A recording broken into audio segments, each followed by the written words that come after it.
मेरे पास एक आदमी था, उसका नाम था हरिराम ब्राह्मण।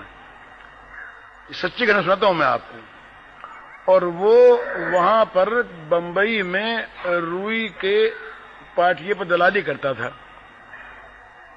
ये बात है कोई 32 वर्ष की बात होगी। वो रहता था मेरे पास, तो मैंने उससे कह रखा था मित्रता के नाते एक दूसरे मित्र के लिए कि भाई इस समय वो मित्र नुकसान में है, तो उसका काम तुम मत करवाना। पर लालच से उसने उनका वो सौदा करवा दिया और उसमें बहुत अधिक घाटा हो गया। शनिवार की बात है, सोमवार को उसका भुगतान होना है। तो शाम को मेरे पास आया, रोने लगा। तो मैंने उनसे पूछा कि भाई क्या बात है।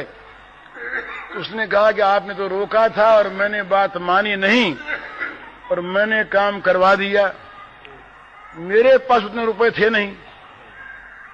तो मैंने कहा भाई मेरे पास रुपये है नहीं, अब मैं क्या करूं। तो बोले तो उसने कहा मैं क्या करूं। मैंने कहा रो, तू क्या करे, अब तूने क्यों काम करवाया। तो उसने कहा कहां रो। मैंने कहा रो भगवान के सामने। ऐसे ही कोई सिद्धांत रूप से नहीं कहा। तो न मालूम क्या वो जा करके हमारी गद्दी में, ये सच्ची घटना सुना रहा हूं, एक कोठरी है उसमें जाके बैठ गया। उसने किमाल बंद कर ली। उसने क्या किया, कैसे रोया। वो कोई भक्त नहीं था, उसमें अच्छे आचरण नहीं थे, वो झूठा भी था। उसने क्या किया मालूम नहीं। मैं बाहर बैठा, इतने में मेरे पास एक सज्जन का टेलीफोन आता है। वो अभी हैं, उनका फोन आता है कि भाई जी घूमने को जाएंगे क्या। मैंने कहा हाँ चलेंगे। तो बोले मैं कार लेके आता हूं, आप रहिएगा।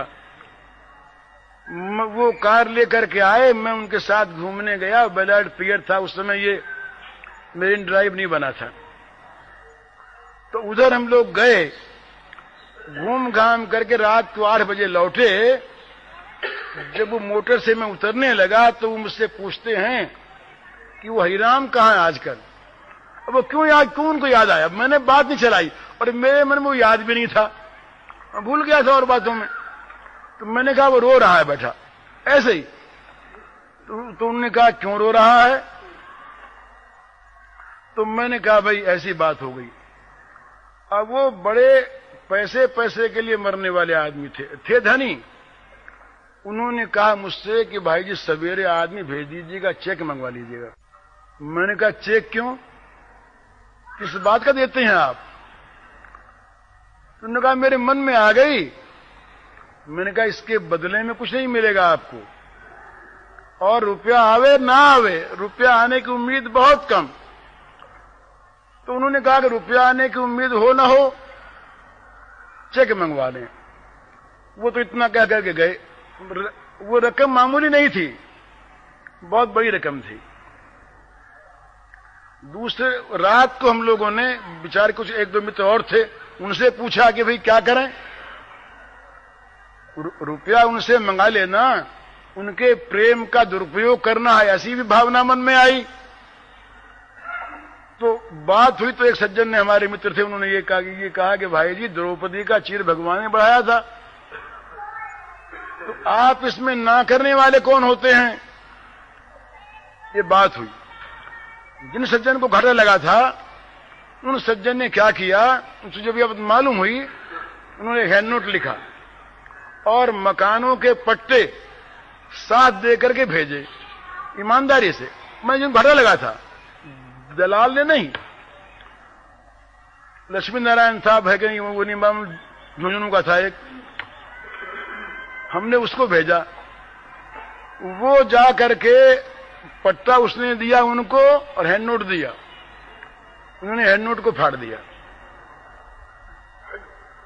और पट्टे को लौटा करके उन्होंने एक चेक लिखा और चेक में रुपया नहीं भरा,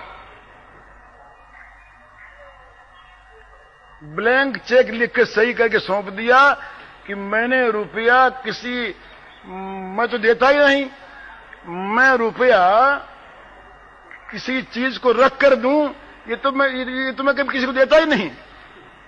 ये तो मेरे मन में आ गया, क्यों आ गया मैं नहीं जानता, मैं दे रहा हूं। भाई जी से कह दो कि जितना रुपया चाहिए उतनी रकम भर लें और निसंकोच बैंक से मंगवा लें।